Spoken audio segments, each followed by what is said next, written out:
Well, good afternoon, everyone, and welcome to this session of LitFestx. We are joined by Mr. Kwasi Kwarteng. He is the Conservative Member of Parliament for Spelthorne.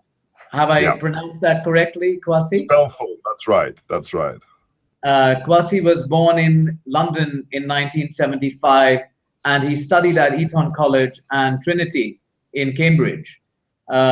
Kwasi also worked as a financial analyst, journalist, and author, and his first book, called Ghosts of Empire, was published in 2011. His second book, called War and Gold, was published last year, and today we are discussing his third book, called Thatcher's Trial, which was published just last month. Yeah. Thank you so much for joining us, Kwasi. It's a real pleasure to have you. Thank you very much. It's great to be here. Right. So, Kwasi, what prompted you to, the obvious question, why a book on Margaret Thatcher? And, of course, after so many years. Sure. I mean, I think she's one of the figures, certainly in recent British history, that has had a real global impact. I mean, there are very few British politicians these days that really have a global impact. I mean, Tony Blair, arguably, but certainly Margaret Thatcher. Wherever I go in the world, people have heard of her and they recognize who she is. And what I wanted to look at, I mean, obviously she died 2 years ago, but when she died, I was thinking about, her style of government, her leadership, and how different it was in many instances from modern types of leadership. And I was interested as a politician and as someone who has done historical research. I was interested in really bringing these two things together and trying to examine an element of her legacy. Now, there are lots of biographies. I didn't want to do a full-scale biography that would have taken many, many years. I just wanted to look at a slice of time, if you like, and see what that revealed about her abilities and her qualities as a leader. And very interestingly, I remember in the book you mentioned that from the daughter of a shopkeeper to the prime minister of the country. So yes, you also get a chance to really look at her life closely before she became prime minister, before she joined politics. Tell us a little bit about that. Well, the key fact about her father was not only was he a grocer, so they lived on top of a grocer's shop in the Midlands, the East Midlands in Britain, in Lincolnshire, but her father was also a Methodist lay preacher. He was a religious person who used to preach on weekends, on Sundays, around the surrounding area, and he had a very strong Christian faith. Now, most religions, a lot of religions, have very clear dividing lines between good and evil, between right and wrong, and between what you should do and what you should avoid. There are lots of strong rules, and I think that way of thinking was something which really informed Margaret Thatcher's personality, and very much her intellectual style was one in which she saw very stark contrasts between good and evil, between right and wrong, as I've described. Everything was black and white to her, whereas in most modern politics, we see shades of grey. There are no absolute values, or there are fewer absolute values in today's world, it would appear, than was the case certainly in Margaret Thatcher's own mind. It has also been,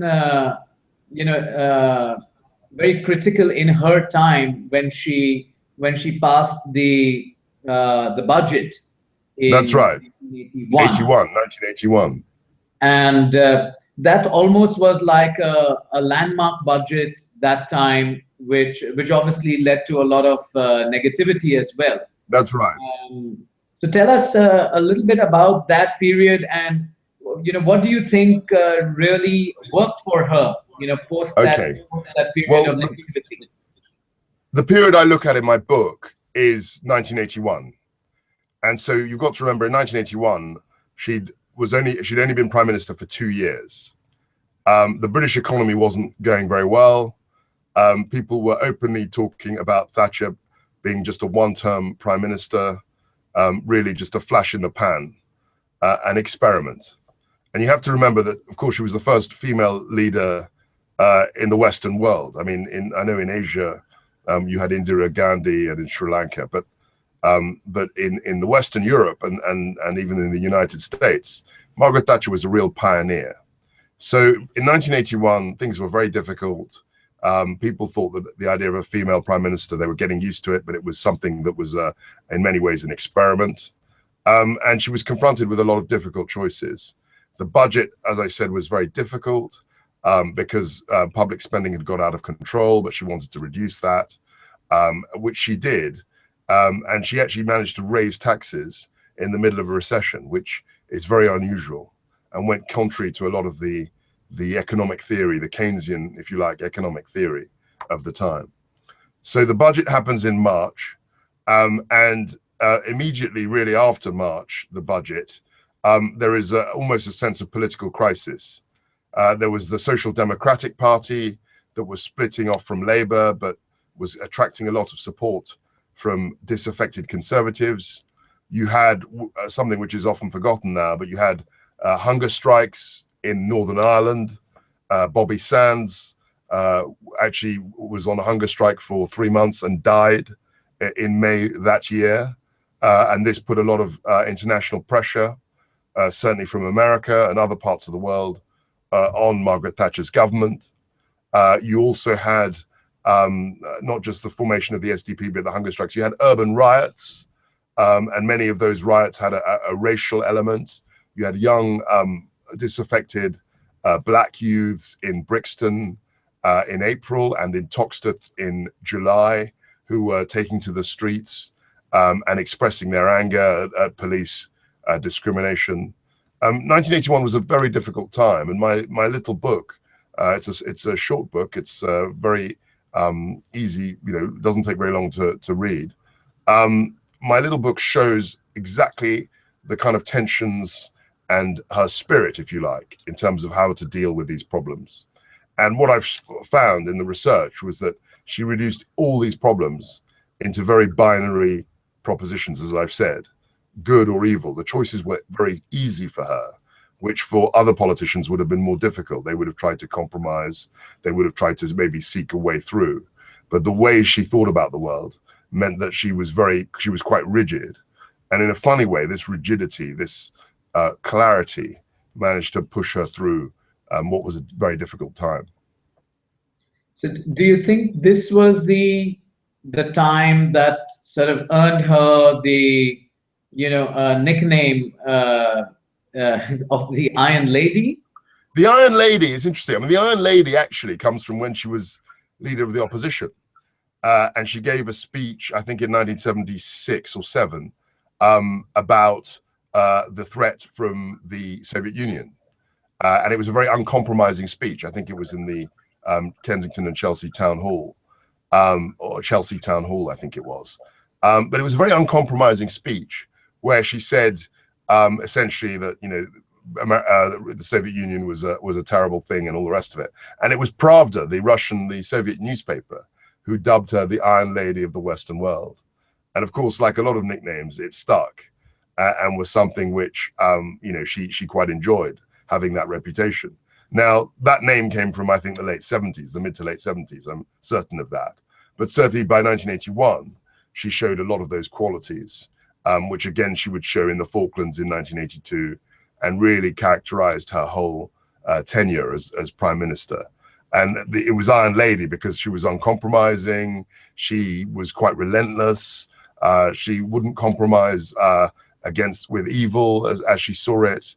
And everything, as I said, was in this black and white, right and wrong, binary proposition, binary way of looking at the world, which, in politics is very unusual. Do you think part of this binary approach, to life, it's either 0-1 or it's either black or white? Do you think part of it came because of her training as as a research chemist? I think a bit of it is scientific. I mean, you know, there's the scientific mindset is not like the artistic mindset. Things are much clearer. I think that's a very good point. I think also because in a way it predated the science, her scientific education, the religion. I mean, if you look at religion, certainly Christianity and Islam, those sorts of religions, they're very uncompromising. You have to believe in certain things or you don't believe in them. There's no halfway house. I mean, even the whole concept, the Christian concept of heaven and hell, that's very binary. And a lot of those monotheistic religions do have a black and white view of the world. And what I argue in the book is that the religion, the fact that her father was a Methodist lay preacher, the fact that her grandmother was very, very religious, and the grandmother lived in Margaret Thatcher's house in the flat until she was 10 when the grandmother died. These early influences, and they were, I think, largely religious influences in her home life, I think really conditioned the way she thought about the world. And one of the things I quote in my book is some of his sermons, some of Margaret Thatcher's father's sermons. And the thing about that was that he used to write the sermons in her exercise books, in her chemistry books when she was at school. And you can look at these things, and there are notes at the back for his speeches, his sermons on Sundays. And if you read those, you see this very sort of Manichaean, what I call good versus evil, binary kind of mindset. You know, very interestingly, you know, one nickname she got, like we discussed, was Iron Lady. And then a lot of her policies as the prime minister became famous globally as Thatcherism. That's right. I mean, that's right. She had I mean, it's very rare that a leader gives their name to a philosophy.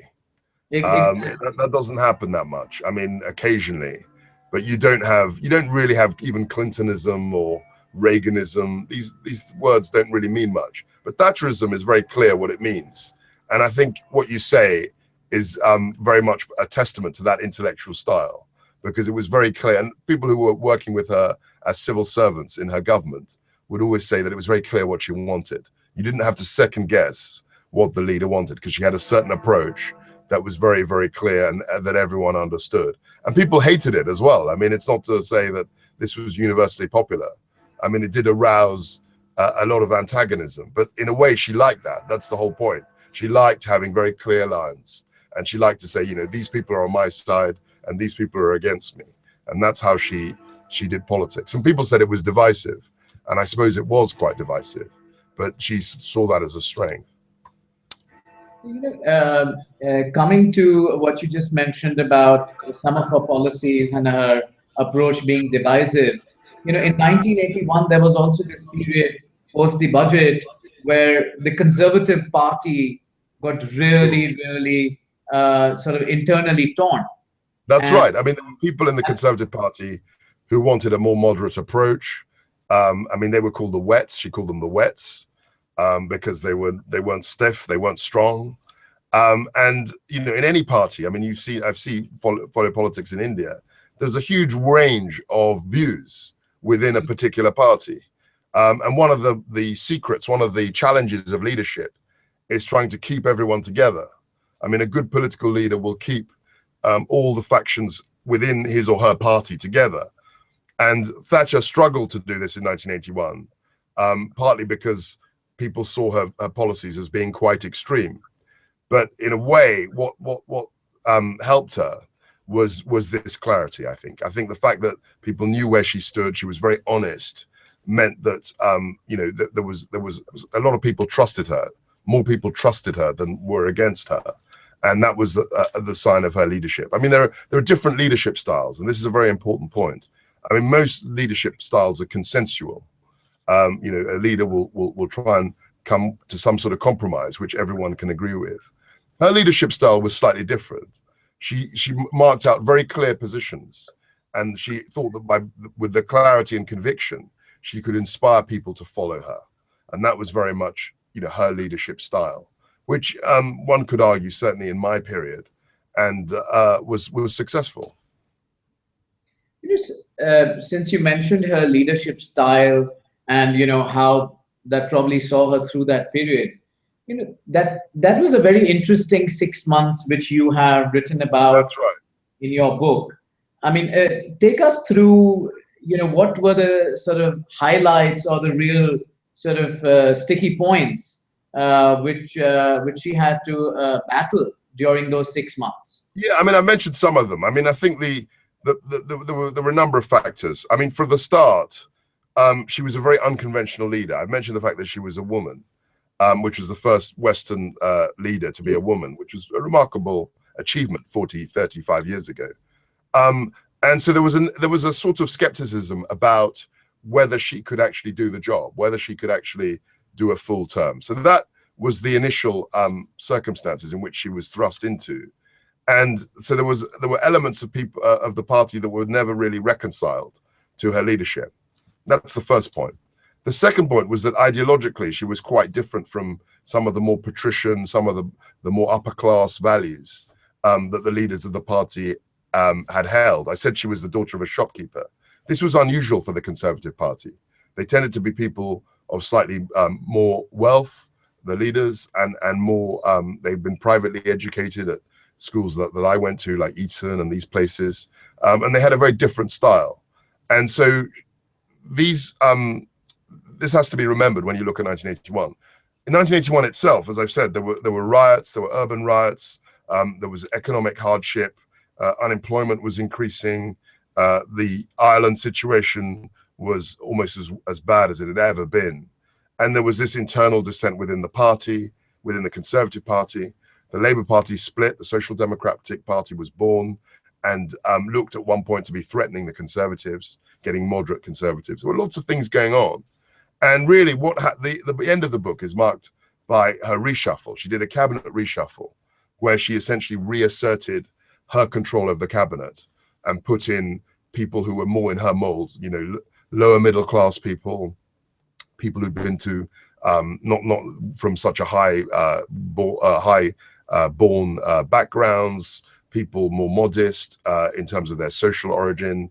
There were 3 or 4 of these people that she put into the cabinet, and she got rid of people like Christopher Soames, who was Winston Churchill's son-in-law.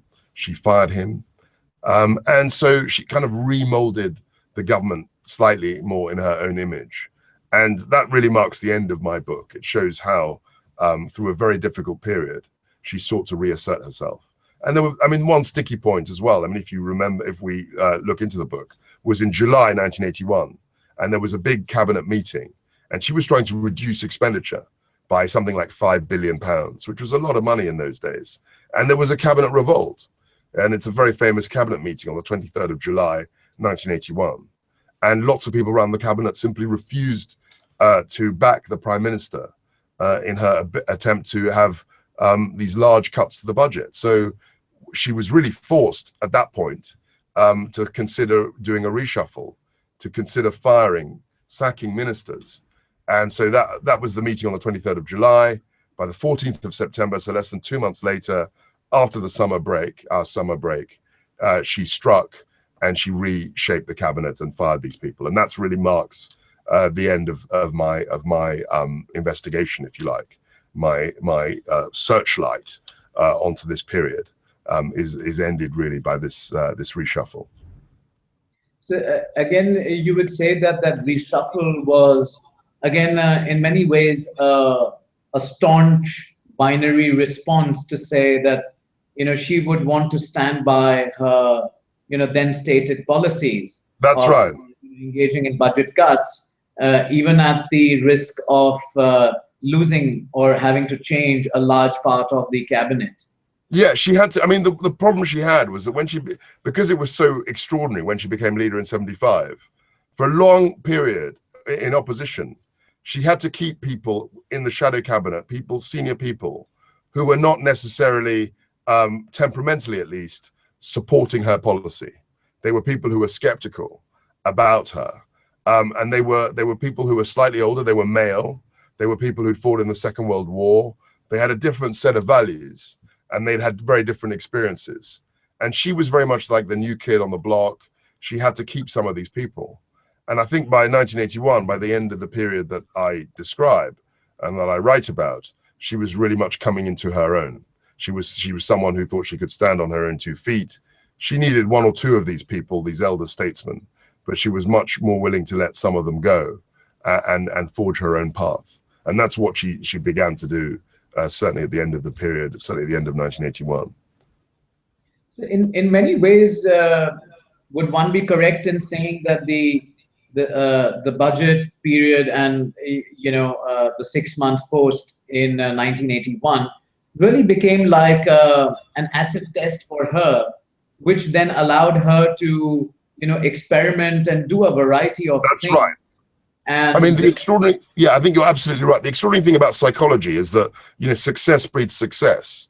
I think the fact that she got through that period gave her much more confidence to trust her own judgment. And that's something actually which I mentioned in the book, but I could have made more of, was the fact that, when you're looking at the performance at any high level, I mean, it could be in sport, it could be in politics, it could be in business, success breeds success. When you start doing well, you become more confident and you become more sure of your own judgments. And that in itself can create more success. It's a sort of what we call a virtuous circle. And the opposite is true. When you start to falter, when things start to go wrong and you meet with failure, that could also be a vicious spiral. And I think psychologically, what you say is absolutely true. I think going through a period like 1981 and then subsequently winning elections gave her this feeling of invincibility, gave her this confidence. And she very much grew during that decade as a leader and as a global figure. And so I think when you look at Margaret Thatcher in 87, in 1988, towards the end of that decade, she's a much bigger figure. And you can even see this in the clothes she wears, in how she projects herself. She's a much bigger figure than she was at the beginning. And I think the period I describe is really a crucial stepping stone in her career and in her image, her self-image, and also her image, across the world. So one wouldn't be wrong then in saying that the early successes, if you will, she tasted during her first term, during the middle of her first term, with the 1981 budget, etc., and which led to her subsequent re-elections, in other terms. In her last term, she came out with this very, if I can say, controversial or very unpopular, the poll tax. Yes, that's right. And do you see that this was the period which really shaped her resolve to further come up with such initiatives? Yeah, I think you touch on this is a very important point. I think when leaders are successful, they tend to try and do the same thing. They think that it's, I remember someone telling me, and this is, bear with me, it's an interesting expression, to a man with a hammer, everything is a nail.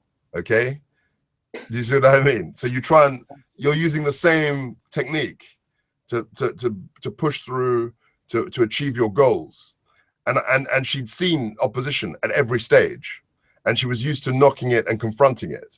So when it came to the poll tax, she thought it was exactly the same as those other battles, if you see what I mean. She thought that, she'd been used to having enemies, she'd been used to having protests, and she'd somehow got her way so many times that she thought that this was just another conflict that she could ride through. But of course, as you remember, that was, in a way, for many people, the bridge too far. And I think this comes across in the same phenomenon occurs in lots of human experience, where you think you're doing the same thing and you get success, but then in the end it doesn't work. In the end, you have to show some sort of adaptability. But of course, it's very difficult to do that if you've been as successful as she was politically for 10 years. I mean, she comes in 1979, she wins an election in 83, she wins an election in 87. The poll tax was in 1990, so it was 11 years after she was first elected, which is a very, very long time. And broadly in that time, she'd been very successful. She'd defeated most of her enemies, both within the party and outside. Her political opponents were disorganized. And so in a way, it's almost like hubris, you know, like we have in these in the play, in a Greek play or something, where the hubris, you know, you get a certain arrogance, if you like, and in the end, you know, things don't end so well. So yeah, I mean, you could frame the Thatcher experience as a kind of tragedy in many ways, where she was very, very successful at the beginning, but then again, her luck runs out towards the end. So it's interesting because, you know, your book has covered, and focused on a 6-month period in 1981. But if one was to analyze her actions, her behavior, her attitude, her resolve during those 6 months, and the success that she received, in many ways defined the rest of her political career. That's right. But the reason that's the case, the reason that's the case is that I try and understand a bit more about the psychology and the personality and what's shaping her mind. So when I talk about Methodism and the Christian religion and these sharp differences between right and wrong, good and evil, things like the rule of law, which is an absolute in her mind, I think when you're trying to understand someone's mental processes and their character and their intellectual personality, if you like, it doesn't really matter, you know, what age they are or what circumstances they're in. A lot of the mind, you know, by the time, I argue that by the time she was about 21, a lot of these ideas had been embedded in her mind. And so she used the same kind of mental toolkit, if you like, to approach all these different problems. So what I'm doing in the book is just showing how a small period actually reflects her personality, things that were much more ingrained in her personality, and which really informed her whole life, certainly her political life. And I think a lot of these ideas, and one of my very good reviewers, it was a review in the Times of London, was saying that she had a monolithic mindset. It didn't really change. And the reviewer points this out and says this is what one of the things he discovered in my book, was that really from about 1947, when she left university, she left Oxford University in 1947, her mind, what was going on in her head and her views about the world didn't really evolve. It was all the same. She saw things through that prism of you know, the binary, you know, good and evil, binary propositions, you know, the rule of law, which was an absolute. It was quite a rigid way of thinking about the world. So it didn't really matter in a way which aspects of her career you look at, because I would argue that the same personality is revealed. And I chose these 6 months because I think more than any other 6 months, they revealed these qualities that I've described. Well, I must compliment you on this book, Kwasi, because you know, very often we see biographical books about great personalities, whether political or from cinema or sports or business. But the fact that you chose to focus on a very specific period of her political career, and then you've taken on insights on how that molded her future, you know, political philosophy and her sort of actions. I think the book also will serve as a brilliant reading for students of psychology, students of you know, popular psychology, to understand how individuals you know, who come from different backgrounds, once they are thrust in a high-powered situation, how the management of that situation changes their own personality and changes their own response to future threats and their own response to, you know, future thinking for a country even. So, that's very kind. I mean, that's what I was trying to do. It's very kind words, but that's what I was trying to look really at psychology, trying to unpick the drivers of personality and leadership. And I think by looking at 6 months, looking at a very difficult period, I think that sheds a huge amount of light on people. I mean, sportsmen always say that, and other leaders in different fields say, it's in adversity that you really judge character. You know, everyone can look good and seem like a leader, a winner in the good times.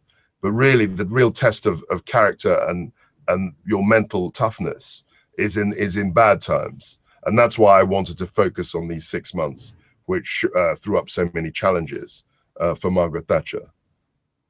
Fantastic, Kwasi. And I know your book is just about a month from release. Sorry, it's been released just a month ago. Yeah, but it's coming out in America next month. So yeah, that's okay. good.